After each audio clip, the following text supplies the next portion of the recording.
going to unbox Unforgiven, the Lincoln Assassination Trial by Tom Butler. Now, Kilroy, this isn't a war game. I know. I went into a little bit of detail of why I'm covering non-war games, but are basically historical war games or historically themed war games on my recent unboxing of Black Orchestra. So you can go check that out because that has quite a few ramblings and what have you. But the main thing here is I play games other than war games.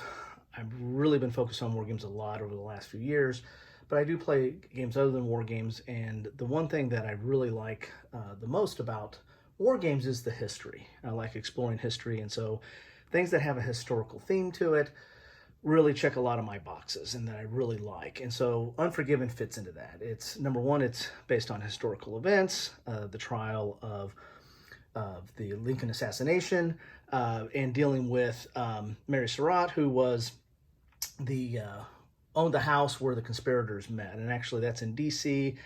It's been a while since I've been to DC, but last time I was there, that house was still there, and you can check that out. And you could go to Ford Theater, and you can check out the stables that were near the house where John Wilkes kept his horse, where the conspirators, did some planning as well. It's all that stuff's there, so that's pretty cool.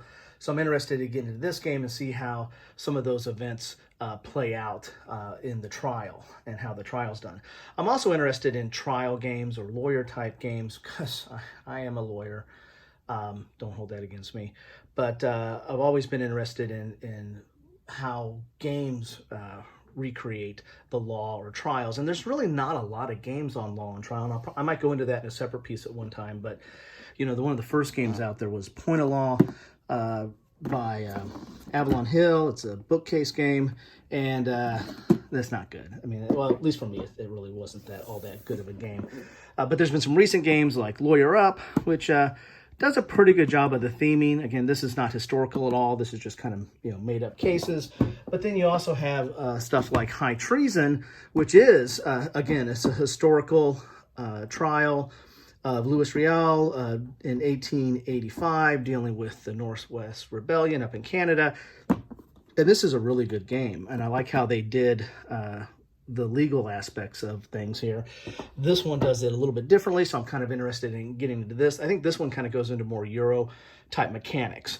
So let's get into this bad boy and see what we have here. So it looks kind of like a book, which is kind of interesting. You can kind of put that on your shelf if you want to do that.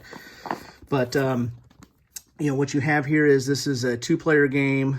It is says 25 minutes. Look at that, 25 minutes. That's pretty quick to play here.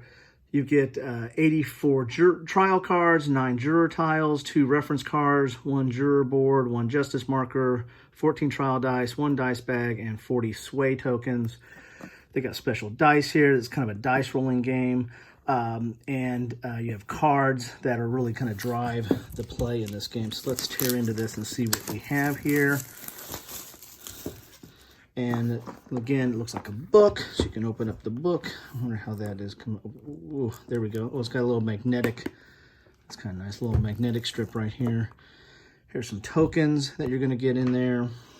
You're going to get a rule book. The rule book here has an appendix, has 2 appendix. So the rule book is 24 pages, but you have the last 4 pages are appendix 1 and 2. So you've got really about 21 pages of rules, full color. It's not smaller handprint. There's my hand. So it's a smaller footprint here. So not overly complex. There is some concepts in here that they draw from other games, like this the way the cards are stacked, and this is how you draw these cards and use these cards, and some of them are face up, face down, and they're revealed over time, and this is the primary cards that drive the trial. That system there has been used in other games. I mean, most notably, Seven Wonders Duel does that. Again, for you non-Euro gamers, you're like, what is he talking about? But that's some interesting how the card play plays out there. But so there's your rule book. You get a board here. We'll take a look at that in a second. You get the cards here. Here's the trial phase cards. And here's here are the juror cards and some other cards, and here's your dice. Very nice dice, special dice, and a little drawstring bag. So let's turn to some of the cards here and see what we have.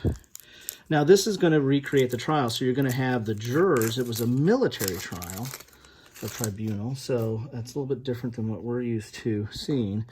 But this is thick stock cards here. But these are your jurors, and you're trying to sway these jurors over to your side. And so there's going to be there's going to be a push-pull mechanism. They're going to be on the board.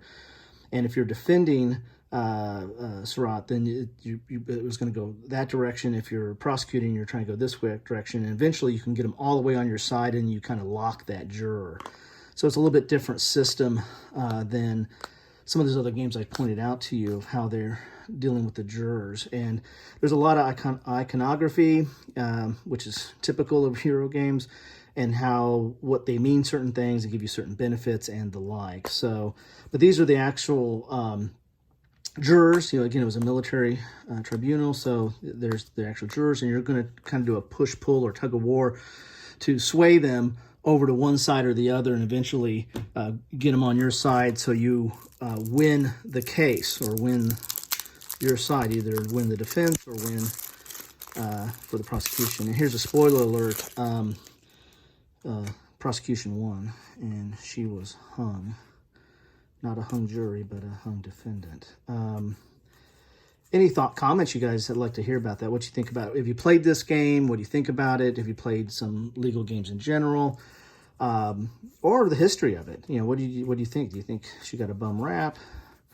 Do you think it was, not enough? I mean, hanging's pretty extreme, right? So here's your card. So there's different phases. This is trial phase 3. Here's trial phase 2. And then trial phase 1. And so here's some of the cards you're going to have that are going to be laid out in that grid, some face up, some face down, and you're going to be able to, you got to work from the outside to the inside to get these cards, and they do certain things and help you, the ultimate thing is to sway the jurors, right? So these cards help you do that. They give you certain benefits, or let you roll certain dice, and which give you further benefits. And it's a typical Euro where it's all about kind of building up resources to meet your goal, which is, the goal here is to sway someone to one side or the other. But these are all, historical related cards. So they're all going to be based on what happened during that trial, or the evidence of that trial, or surrounding evidence and events. So it's all going to be based on that. And so you're going to have some of them have pictures. You got a little bit of a historic flavor, and then of course the real thing here is all the iconography, all the items of how it helps you win the game or play the game as you go through there. So all these are going to be historically related, and so in that respect, this is kind of like a card-driven game, and that that we see in the Coin or Paths of Glory, or all the We the People, all the various that the historical base cards, and they really help you move the game forward, but they're not card driven in the sense of you have action points or anything like that. You're basically going to have icons that give you certain abilities and to do more stuff to eventually sway the jurors. Then you have these dice. Of course, these dice relate to the icons on the cards in a lot of respects, and they let you do certain things as well. And that's kind of the engine of the game, is collecting cards, rolling dice, and trying to sway the jurors. Oh, I got a couple of, here's some reference cards here. There's your dice actions. So the dice really run the game, or the engine of the game, but collecting of the cards is very instrumental, or very key to playing the game. So you got card actions, you got dice actions. Okay.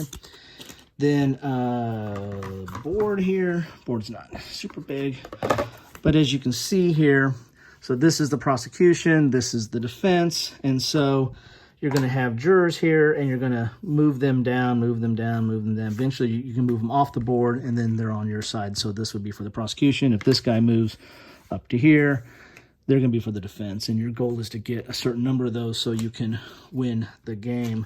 There's also, I don't see it in here, but oh, here it is. Left that out here. You have to have your scales of justice.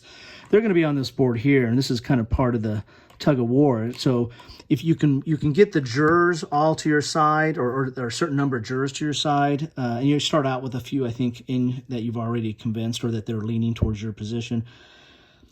That's part of the game, but you also have this track that moves along during the game as well.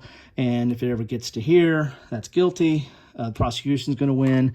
If it gets to there, then it's innocent, and the defense wins. So you have that going on as well, and that's manipulated by what's going on in the game with the cards and the dice and the like. So there you have it.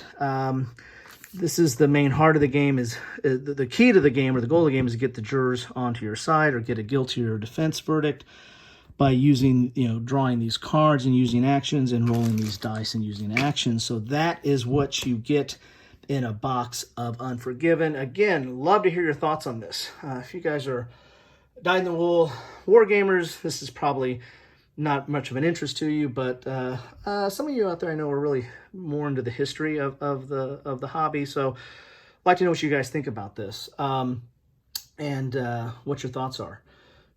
Thank you.